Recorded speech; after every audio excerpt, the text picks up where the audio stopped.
afternoon, good morning, good evening, good everything to you wherever you are. Welcome to another glimpse of growth with Dr. Dale. Welcome, welcome. Hello, hello, beautiful people. Hello. Let me turn on the music. Welcome to another glimpse of growth, you guys. What am I doing here?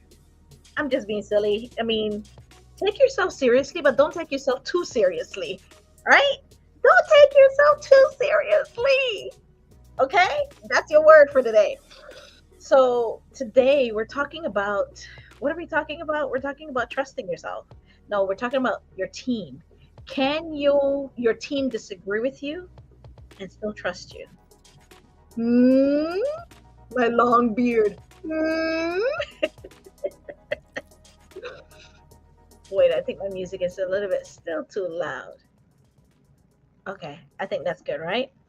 So here's the question I want to ask you guys as I sit here and kind of get before we get into it. I want to just say today is what's today? Today is Wednesday, April 22nd, and it is where whatever time, whatever day you're listening to this. Thank you for being here. Thank you for always supporting, for liking and sharing down below and commenting and letting me know what you guys want to learn as it relates to emotional intelligence. But what I wanted to share is this past weekend, I hosted an event along with in collaboration with Bigler Than Life, Susan Bigler, and the event was an experience. It was a workshop. It was everything. It was on April 18th, Saturday, and from like 9 to 3, 4, 5, 6 o'clock. It was everything. It was transformational. I know that participants signed up for to hear from both Susan and myself, but I was transformed. I grew a level in that workshop, and it's all because of each and every single one of the participants, all of those lovely, amazing, confident ones that showed up. I learned from them. I learned so many different things. One thing that stands out is that don't be so fixed on the person that you see in front of the mirror every single morning that you don't give the future version of you a chance.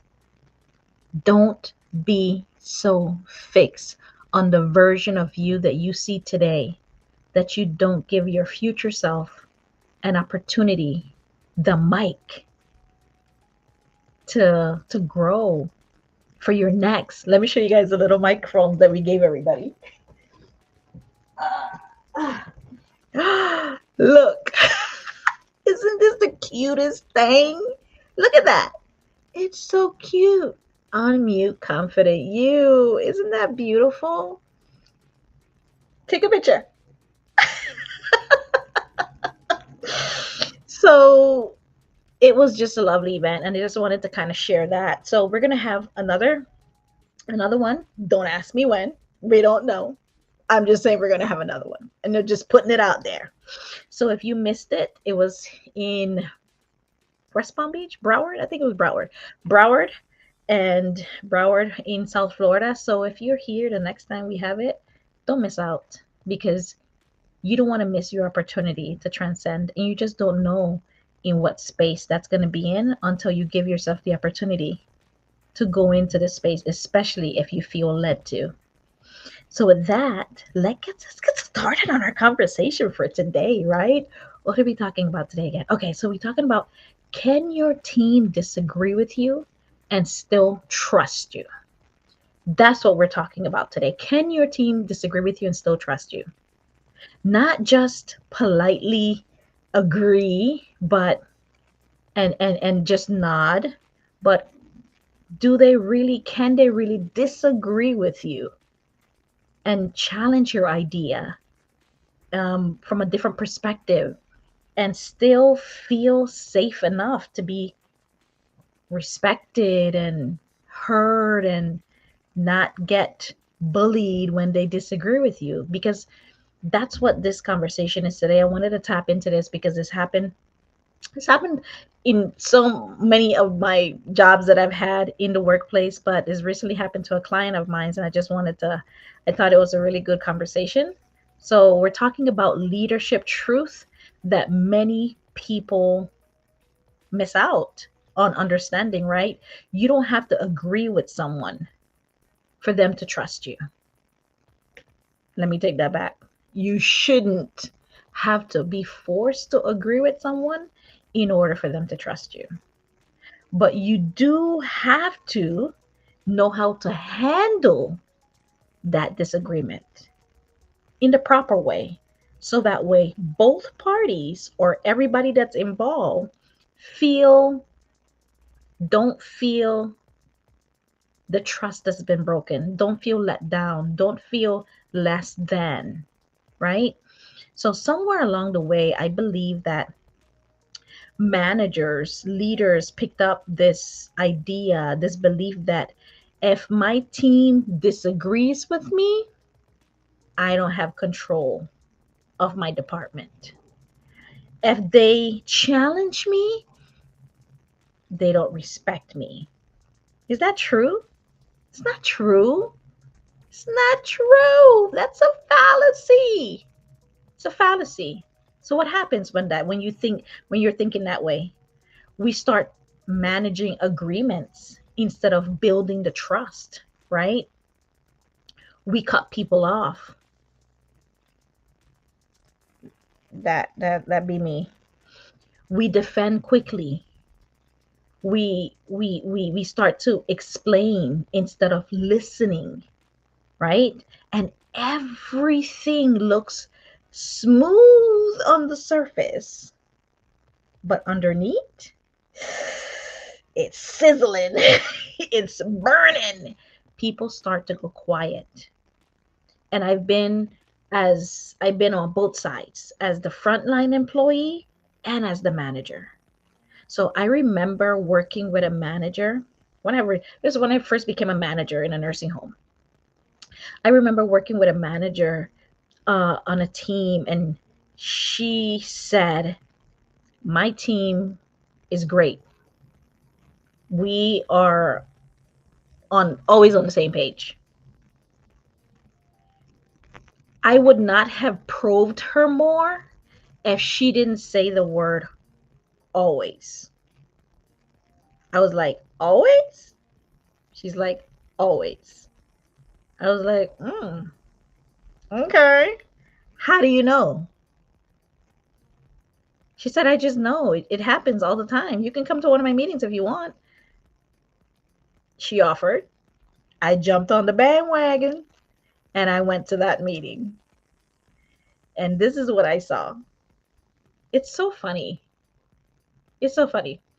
So interesting what she received from her perspective, and me going in from my perspective, what I kind of experienced completely different. It's very interesting.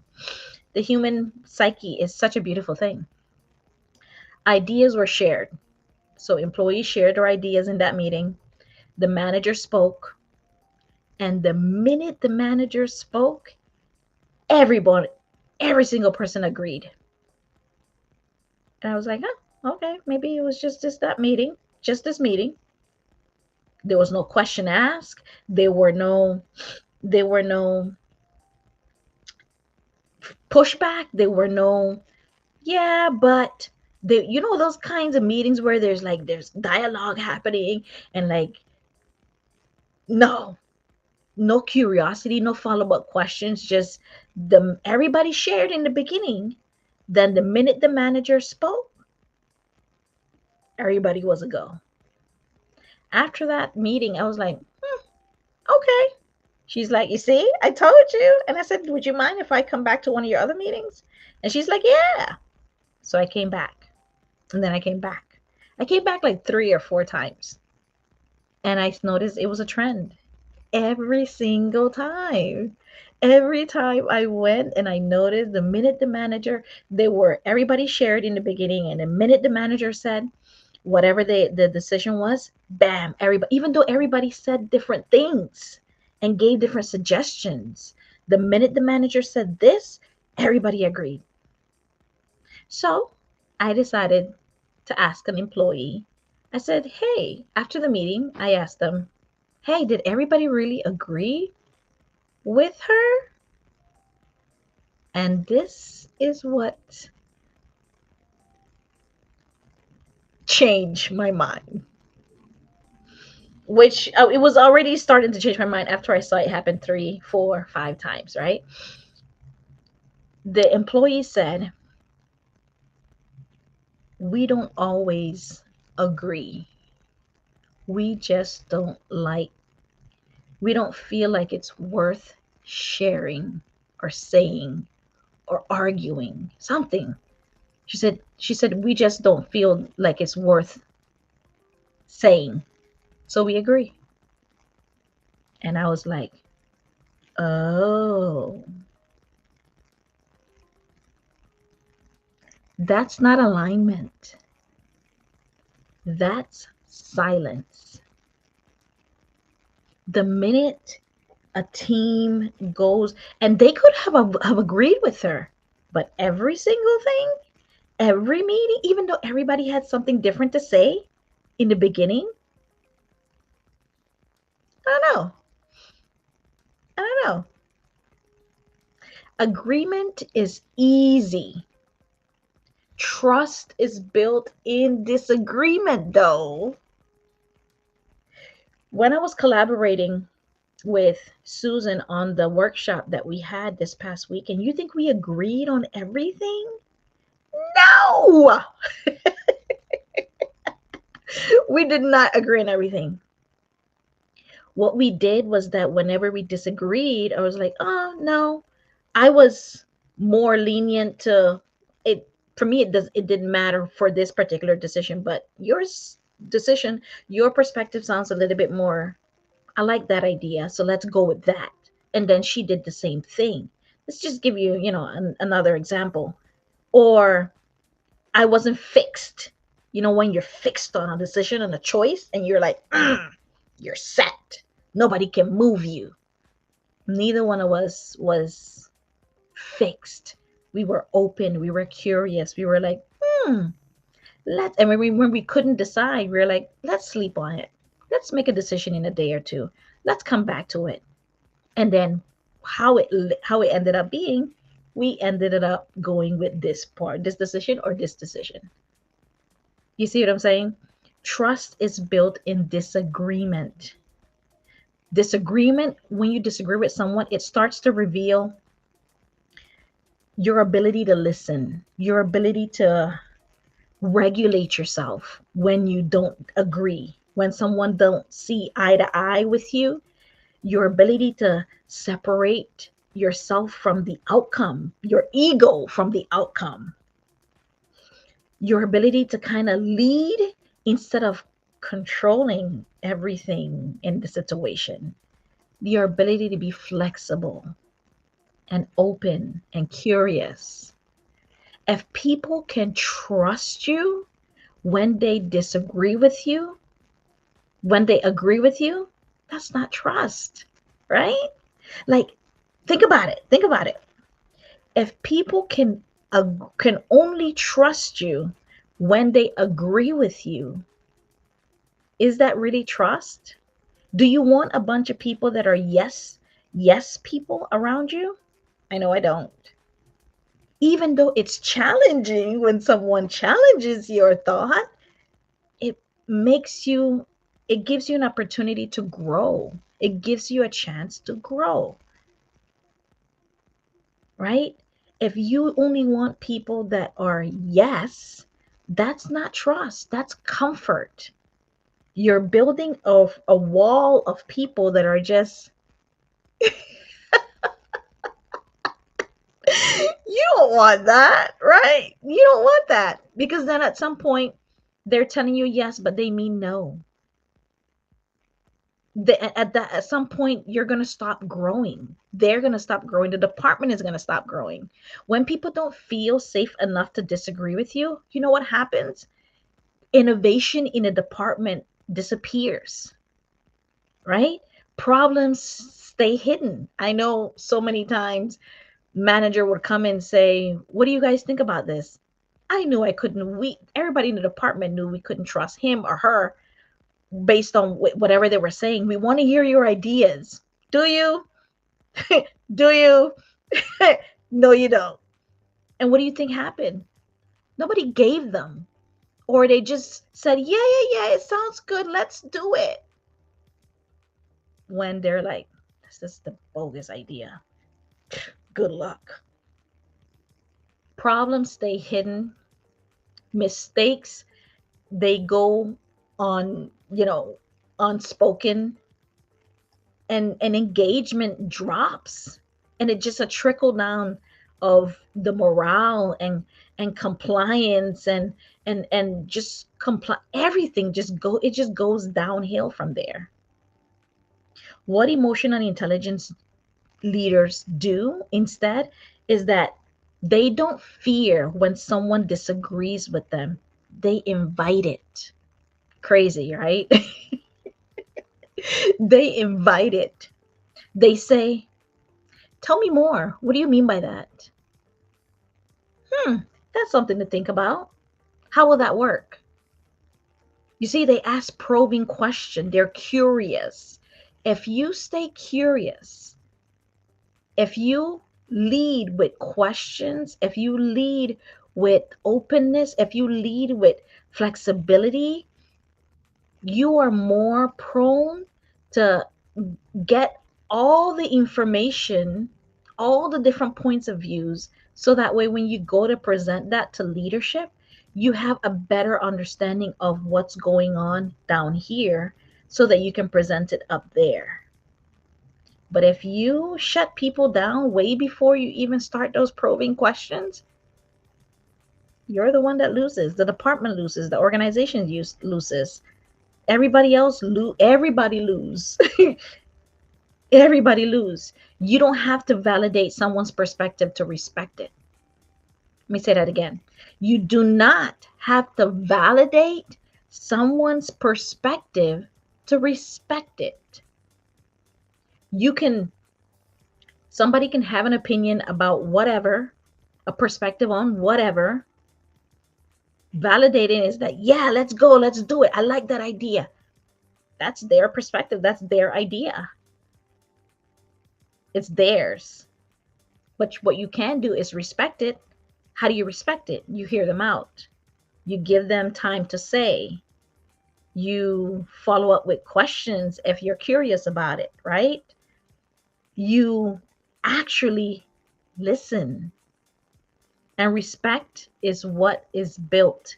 It creates that trust when you give them the opportunity, right? So this requires this whole thing.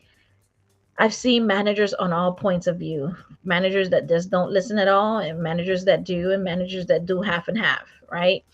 And this requires, if you're going to take this approach and maybe start implementing a little bit more listening into your team, and when you interact with them, it's going to require an inside out shift, because that's what emotional intelligence is. It's an inside out. And it says you have to go from "I need to be right" to "I need to get this right." And when you take that approach, listen to those two.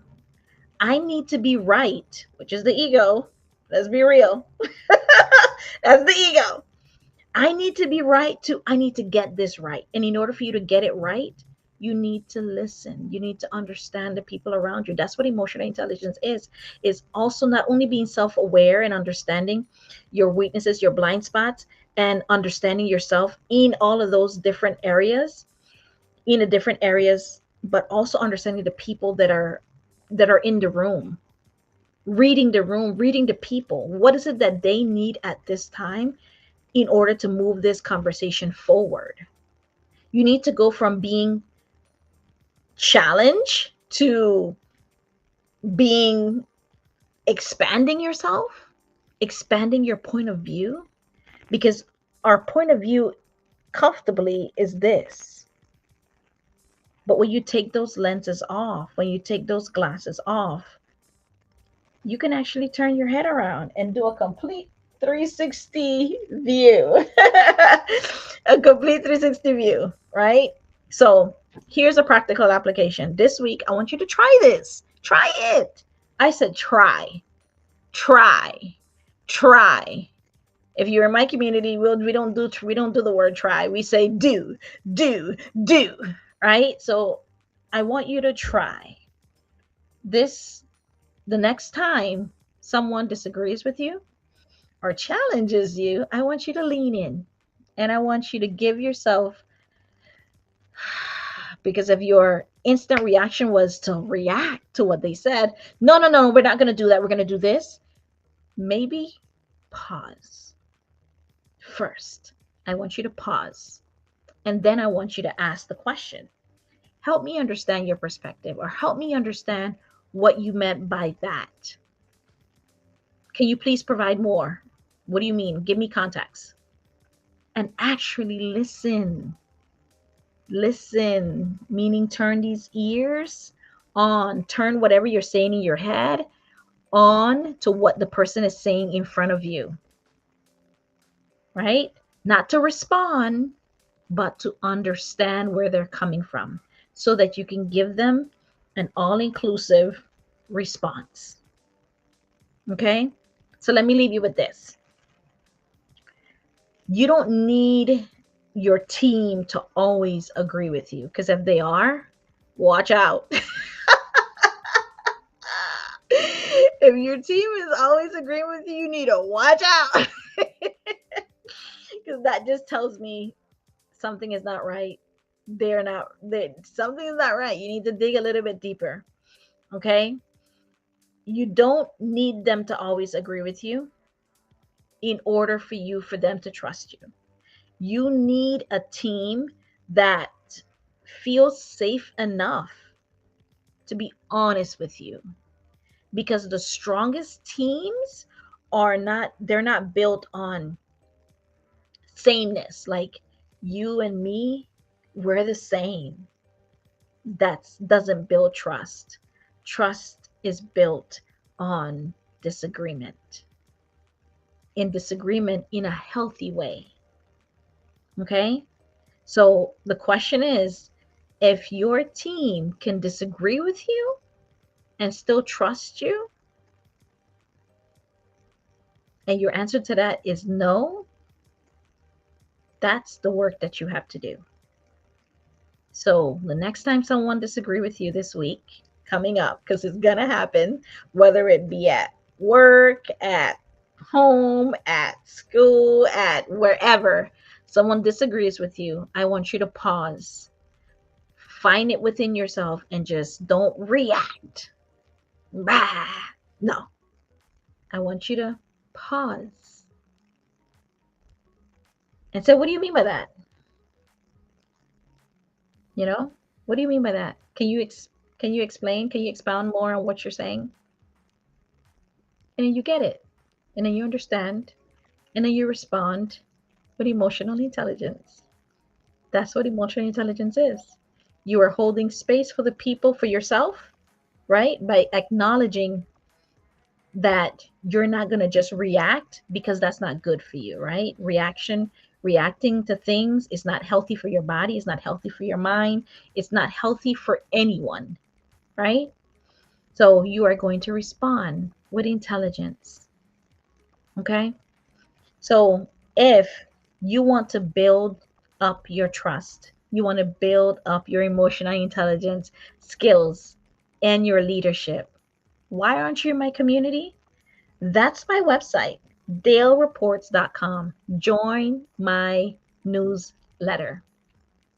Join it, because leadership isn't about giving direction or delegating.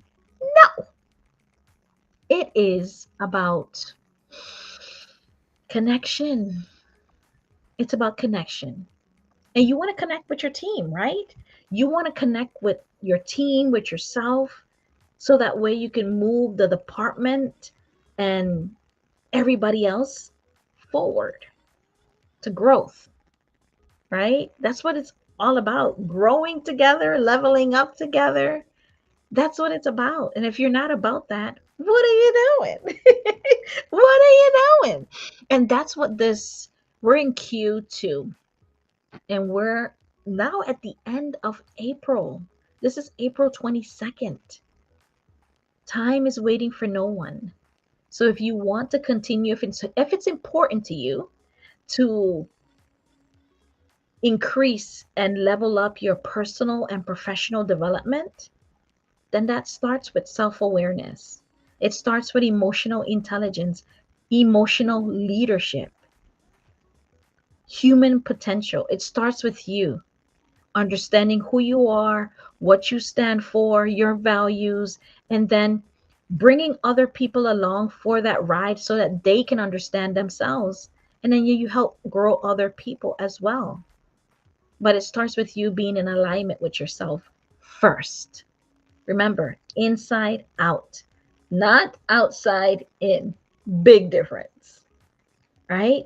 So join my newsletter hub, dalereports.com. Sign up. Your email, all is needed, and we send you a newsletter, and then you'll be the first to know anything that's going on with me. Probably have another workshop coming up, but you want to know ahead of time so that way you can get all of the discounts ahead of time. So, with that, thank you so much for listening, for supporting. Let me know down below, your comments, your shares, your feedback. Give me some hearts. Let me know what you want to listen to, what you want as it relates to emotional intelligence and leadership and human resources, what you want me to talk about. And I am so very happy for your Happle. What did I say? Happle. What is that? I don't even know. See, don't take yourself so seriously, but take yourself seriously. Thank you so much once again. This has been a conversation with Dr. Dale, a glimpse of growth with Dr. Dale. Let's grow together, right? And let's be significant. And I'll see you guys next week for another episode. All right? Bye.